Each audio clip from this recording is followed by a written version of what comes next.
Et salut tout le monde, aujourd'hui je voulais vous faire une petite présentation tutoriel de comment utiliser une VHF portable. Donc ça, cet équipement-là est obligatoire dès que vous naviguez en côtier, que ça soit à bord d'un bateau, même d'un paddle, d'une annexe ou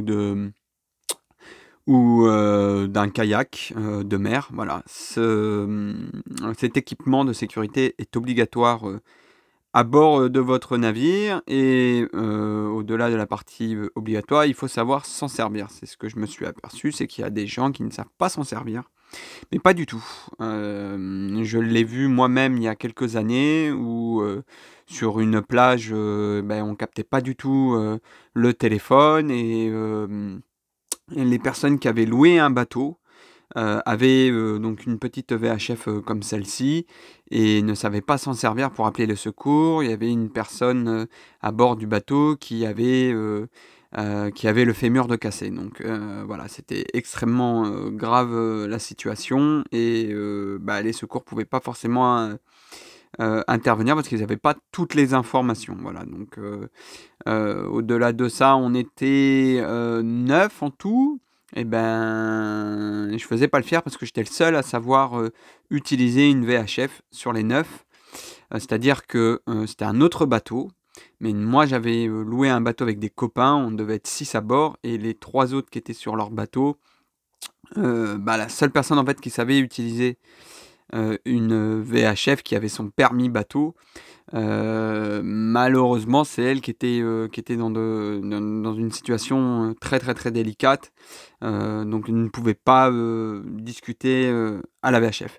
Donc c'est aussi pour cette raison que je veux faire cette vidéo, parce que pour moi, au niveau de la sécurité, il faut que toute personne qui monte à bord sache au moins allumer ce boîtier-là, passer un appel pour pouvoir être joignable.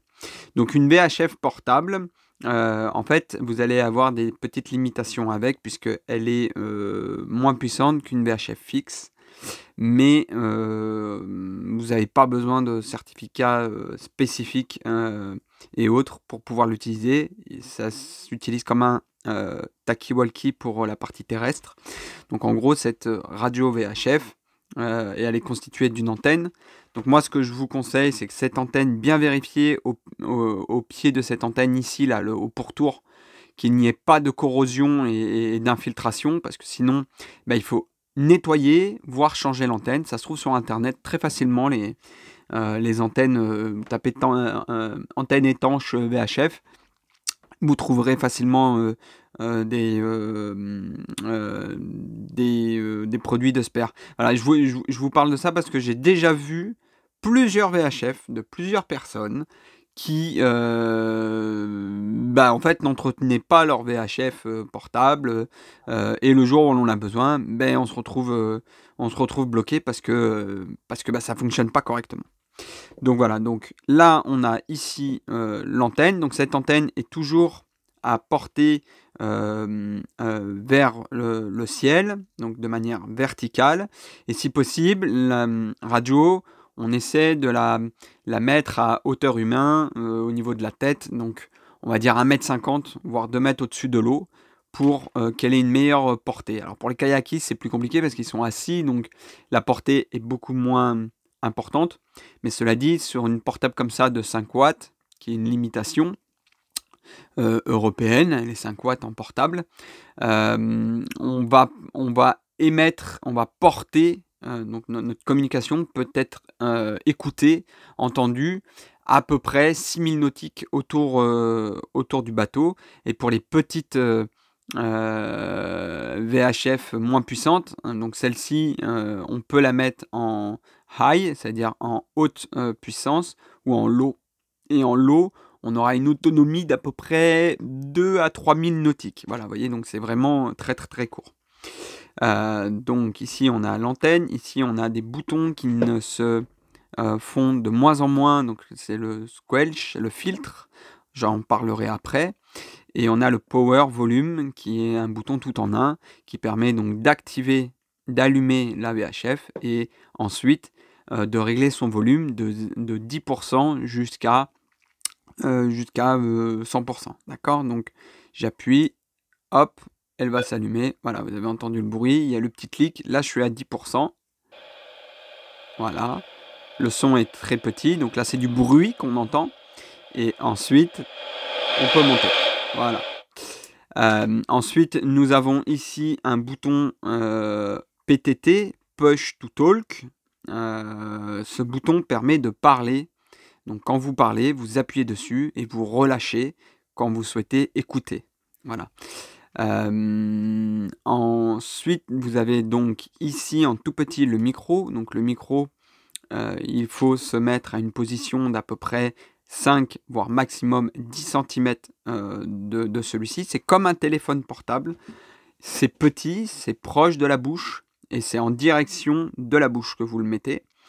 Puisque je le dis parce que j'ai déjà croisé dans des marinas des mecs, des boscos, qui on dirait qu'ils avaient peur de choper le corona avec, qui te prenaient la VHF à 1,2 m, donc à distance. Je comprenais rien à ce qu'ils disaient, c'était trop bas le volume, c'était trop éloigné. Donc n'ayez pas peur de faire des essais, par exemple avec la capitainerie.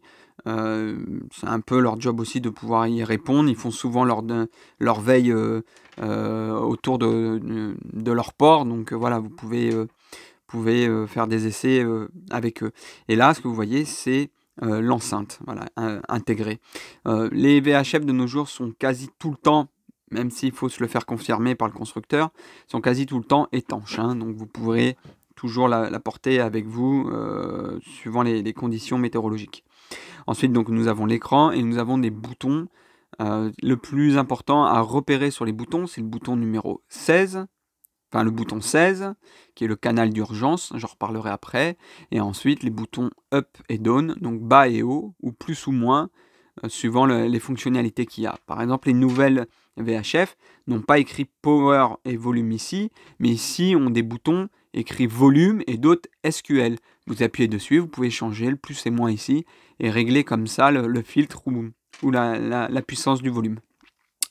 Ensuite, nous avons d'autres boutons. Bon, c'est, je dirais, de l'usage avancé. Voilà. Pour une personne qui vous accompagne, pour une personne qui n'est pas capitaine du bord, donc qui n'a pas les responsabilités du bord, mais qui est susceptible d'utiliser si le capitaine tombe à l'eau, par exemple, ou la capitaine qui tombe à l'eau, il faut savoir l'utiliser. Donc, on allume la VHF, on la met à peu près à 50% de volume, on la met à peu près à 50%, et ce qu'on fait dans un premier temps, si on n'entend que du bruit, comme là c'est le cas, c'est qu'on va régler légèrement le squelch, donc le filtre, pour atténuer ces bruits-là, c'est-à-dire on va les muter, on va les couper. Donc on va mettre un seuil où tout ce qui est dessous, en bruit, on coupe. Voilà, je monte un peu le volume. Hop là, vous voyez, je monte un peu, voilà. Et là, du coup, on a quelques bruits de temps en temps, mais ce sont des bruits, on le voit, il y a écrit buzzy, c'est que ce sont des bruits tout simplement. En fait, c'est des gens qui doivent émettre, mais qui sont à une portée un peu trop éloignée de la VHF, et du coup, la VHF a du mal à réceptionner la phonie, donc l'écoute audio, mais du coup le considère comme du bruit. Voilà. Donc le SQL, moi ce que je recommande dans un usage classique, standard, je dirais qu'il faudrait un SQL autour de 50%. Voilà. Tout ce qui est en dessous de 50%, c'est un peu trop éloigné. Alors, je dis bien en généralité, c'est-à-dire qu'il y a des moments où il faudra jouer avec ça. Mais voilà, si vous prenez l'habitude déjà de le régler à 50%, c'est déjà bien. Ça va permettre d'avoir une VHF optimisée pour la communication. Et le son, pareil, on peut le mettre à 50%. Ensuite, comme je le disais, on appuie ici pour parler et on relâche. Avant de relâcher, ce qui est bien de faire, c'est de dire à la fin de la communication, donc à vous, over ou terminé. Voilà.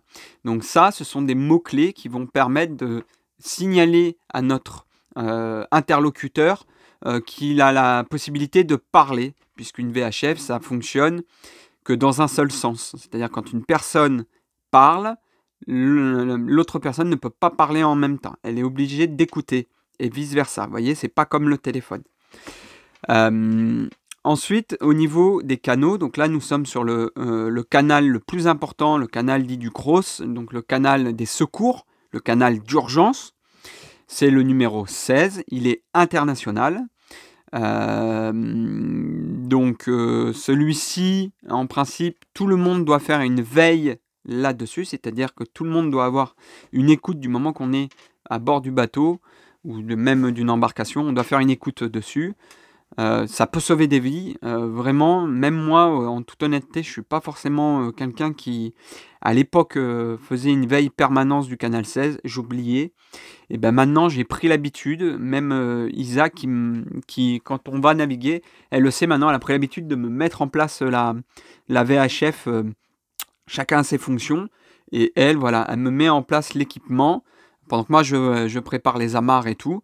Et du coup, c'est devenu une habitude. Et on a déjà eu à être, on va dire, d'astreinte. Pas forcé, mais d'astreinte pour des mobs. Bon, là, cette fois-ci, c'était donc la semaine dernière. C'était une suspicion d'homme à la mer. Parce que le bateau, c'était pas craché, mais c'était posé sur une dune de sable juste à côté des rochers. Grand voile ouverte sur un voilier à Port-Camargue, ça fait la une de la presse quotidienne locale. Et en fait, quand les gendarmes sont montés à bord avec les boscos de la capitainerie, eh ben, ils n'ont pas trouvé la personne. Et du coup, ils ont lancé un mob en disant peut-être que dans le golfe du Lion, il y a une personne qui est tombée à l'eau. Et en fait, cette personne était plutôt mince, assez âgée, était bien emmitouflée dans son lit, et du coup il l'avait pas vu, voilà. Donc mais voilà, vous voyez, donc ce jour-là nous avons fait une veille. Du coup j'avais activé le radar, mais en même temps on surveillait autour de nous s'il n'y avait pas quelqu'un à l'eau. Alors heureusement, en plus c'était très calme les vagues, donc on voyait bien, ça portait loin. Voilà, pour revenir à cette VHF, canal 16, le plus important pour parler dessus, c'est que en cas de secours, ou alors en cas d'attention. C'est-à-dire que si vous avez un bateau autour de vous, en principe, il doit être en veille sur le canal 16. Donc vous le contactez directement via le canal 16 pour, par exemple, lui demander ses attentions, s'il vous a bien vu, si vous faites une route de collision, par exemple. Alors, il ne faut pas rester plus de, je dirais, 20 secondes sur le canal, quoi. C'est vraiment... Vous l'appelez, et pour discuter, vous lui demandez d'aller sur un autre canal. Donc, ce que vous faites pour les plaisanciers, les canaux qui sont attitrés aux plaisanciers, il y en a 4 de mémoire. Vous avez le 6, le 8, le 72 et le 77. Voilà, ça c'est les canaux réservés aux plaisanciers pour papoter entre eux. D'accord ? Donc, quand vous faites un appel au 16 pour une personne et que derrière, ce qui est bon à faire, c'est de dire « Ok, on bascule sur tel canal ». De toute manière, si vous papotez trop sur le canal 16, il y a forte chance que vous ayez le cross ou les sémaphores, ou même parfois des capitaineries qui vous prend l'appel et qui vous dit Toto, tu vas ailleurs là parce que tu encombres le canal 16. Voilà. Donc canal 16 et canal 6, 8, 72 pour les plaisanciers. Ensuite, vous avez le canal 9 qui est très utilisé par les marinas en France. C'est pas tout le temps le cas, alors il faut surveiller. Il y a des ports où des fois ça peut être le 12, mais souvent le canal 12, j'ai remarqué, c'est les canaux plus dits de ports de commerce. Mais parfois il faut passer dessus. Donc vous avez aussi donc, le canal 9 qui est le canal des marinas, des ports de plaisance. En France, après, suivant où vous allez, des fois c'est d'autres canaux. Et de là, je vous dirais que déjà, si vous savez parler, écouter et changer de canaux via ces boutons-là, c'est déjà pas mal. Hein. Ensuite, on règle donc le réglage du filtre, du squelch. Et ensuite, il y a une autre fonctionnalité qui est importante, parce que même si vous réglez ça, si vous voulez, comme je vous ai dit, une VHF peut avoir une portée limitée. Alors déjà, on est limité parce que elle est portable, hein, on n'a que 5 watts, mais elle est aussi limitée on peut la mettre de manière économique. Alors, je vous explique. Vous avez un bouton qui s'appelle HILO, qui est high ou low, c'est-à-dire haute puissance ou basse puissance. Quand vous avez là, vous voyez, c'est ce bouton-là que je parle. En dessous, il y a écrit Lock. Lock, en fait, c'est des fonctionnalités supplémentaires de la VHF, c'est-à-dire que le bouton a ce qu'on appelle une double fonction. Quand on laisse appuyer moins d'une seconde sur le bouton, on va changer les options qui sont écrites en haut. HILO. Donc là, on voit ici, on est sur le canal 6. Nous avons toutes les batteries. Hein, la batterie est chargée à plein temps, plein quoi. Et ici, vous avez écrit HI, ça veut dire que là, on va porter 5 watts. Donc, on est susceptible de parler et que 5000 autour de notre position, 5 à 6000 autour de notre position, on puisse nous entendre, voire un peu plus. D'accord ? Par contre, quand on arrive dans les capitaineries, des choses comme ça, en fait, ça arrive que des fois, ça soit en low. Donc, il faut faire attention. En low, voilà. Vous voyez là, par exemple, là, je suis en low. C'est-à-dire que on va discuter avec. Donc moi, ça m'arrive très souvent quand j'arrive pour demander des emplacements dans les marinas, de pas forcément faire attention. Et du coup, la personne en face ne m'entende pas parce que je suis que à 1000 nautiques à vue d'œil. Mais en fait, il s'avère que en l'eau, avec les parasites des mâts dans les ports, ça peut poser problème. La personne ne va pas bien vous entendre. Donc si elle vous entend mal, il ne faut pas hésiter à appuyer sur High pour passer en pleine puissance. Voilà.